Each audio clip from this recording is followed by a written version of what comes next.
प्रणाम मित्रगण।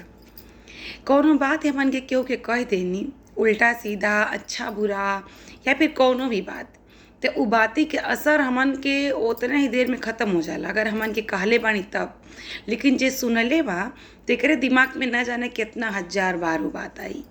हाँ, ये सही बात है दोस्तों। अगर हमन के कौनो बात केहू के कह देतानी, कौनो बड़बोलापन में अगर कुछ हमन के कुछ कह दियनी या फिर सोच समझ के हमन के कुछ कह दियनी, नहियो सोच समझ के अगर हमन के ऐसे फ्लो में बोलते बोलते कुछ कह दियनी, तो हमन के तो उतना देरी कह के हट जाइल जाई।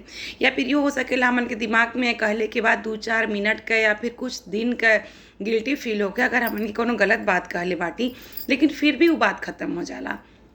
लेकिन जेके कहल रहेला ना, ओकरे दिमाग में वो बात घूम घूम के बार बार आवल करेला। तो ये चीज़ें से हमेशा सतर्क रहने के प्रयास करिए आप सब। हमहू करत बाटी कि अगर कौनो बात ही केहू के कुछ कह देवल जाता, वैसे तो आजकल अच्छो बात कहले पे केहू केहू के बुरा लग जाला।